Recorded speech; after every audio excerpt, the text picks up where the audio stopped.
got the heavy one.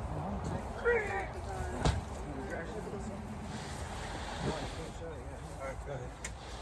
Sorry, Zach. You're okay. You didn't put your hand here. We had somebody head.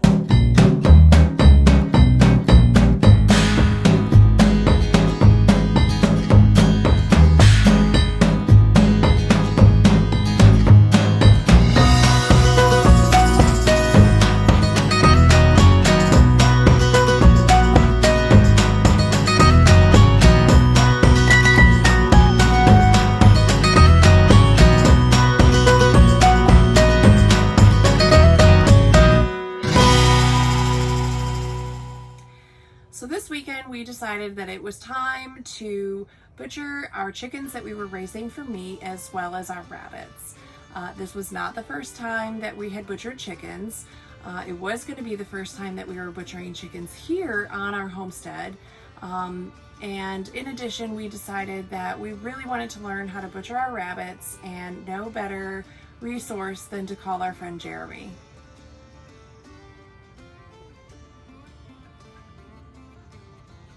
Our friend Jeremy is an essential resource when it comes to learning hands-on. He's always willing to teach us, and he has such a huge rabbitry, and he's so well versed when it comes to caring for, and when the time comes, culling and butchering rabbits. So we knew that that was something that we wanted to dive into. Being on a small homestead, rabbits are super easy to care for and keep and affordable, and so we knew that that was the meat that we had wanted to raise here. So as you may know, we live in the suburbs. We live in a neighborhood on 1 acre, and so when it came to deciding to butcher our chickens and our rabbits on our homestead, the decision did not come lightly because we have neighbors.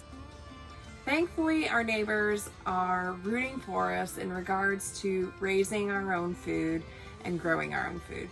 So there weren't many issues in regards to setting up shop here on the homestead in our backyard. I will say not many people process their chickens and rabbits in their backyard in a suburban neighborhood. We're a bit unconventional. But that's what makes us unique, and I like that about us. I want our kids to know that this is where our food comes from. We are responsible for growing and raising our own food.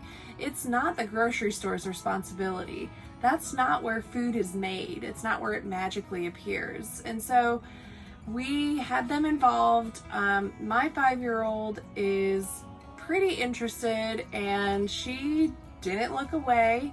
She's been there for chickens, but we've never done our own rabbits before. So it was interesting to see her take on it, and I'm proud of her. She turned away a little bit at first, but she got used to it, and then she understood that rabbit is really delicious, and she remembers Jeremy making her rabbit sausage. Granted, I think she said it was spicy at first. I think he took offense to that, but it actually was really good. So we started processing the chickens and the rabbits on a Friday. We went late into the night, but it was nice. It was 2 families meeting together to put meat in the freezer, and we ended the night with s'mores by the fire, and the kids ran wild, and it was wonderful. We slept so hard. We woke up the next morning exhausted, but the next morning we were going to Jeremy's house to process his 2 hogs. There were 3 families that got together to process the 2 hogs. All 3 families live on small homesteads, and so we don't have big equipment, but we didn't let it stop us. We went ahead and processed the hogs the way that we decided was easiest for us. And I want to emphasize that just because you don't have the right equipment, the equipment that everybody uses, doesn't mean that you can't do it. The right equipment is basically what's right in front of you, and it's these. And that's what we used to process the hogs, to process the chickens, to process the rabbits. It took these, and a lot of these. We gathered in forces and we got it done. I think we left over the weekend with our hearts full, our freezers full, our bellies full. When we get together, y'all, we eat good.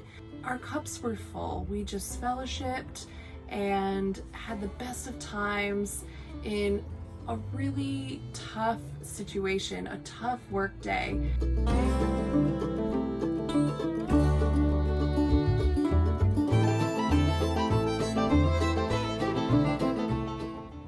Yeah, we pressure washed a pig.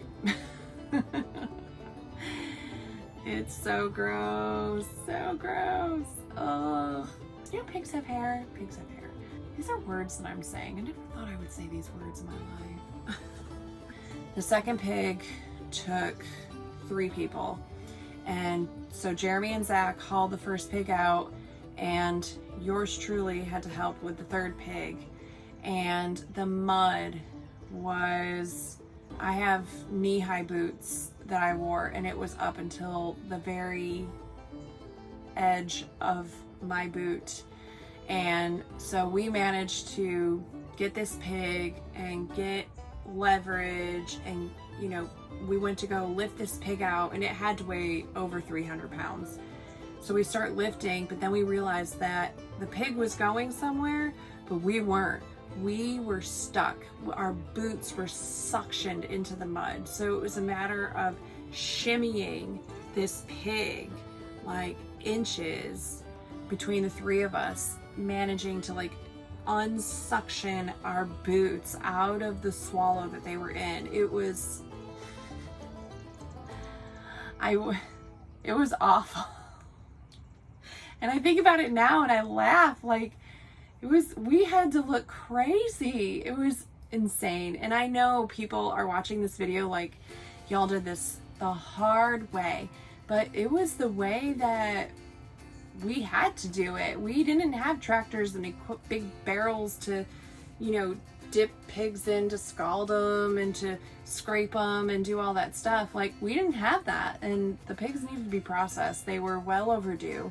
And so we didn't let it stop us. And then once we got them quartered and pieced up to fit into coolers on ice, then we were able to bring the pigs up to the house onto the butchering tables and to really start going through and making the cuts for your roasts and your pork belly for bacon and your leaf fat for lard. Mandy and I went and we tag teamed on 2 vacuum sealers, and the boys just pieced them out and gave us cuts left and right, and Manny and I vacuum sealed and put them right into the coolers on ice, and we just made it like a utility line, and we managed to get it all done in a day. Actually, it was half a day. We didn't start until the afternoon. This whole time, between all of us, we had 2, 4, 6, 7 kids running around. I had the baby on my back half the time for our kids to witness the growing and the raising. I mean, these pigs came to Jeremy's when you were able to hold them in your 2 hands like this, and for them to weigh upwards of 300 plus pounds when we processed them is amazing.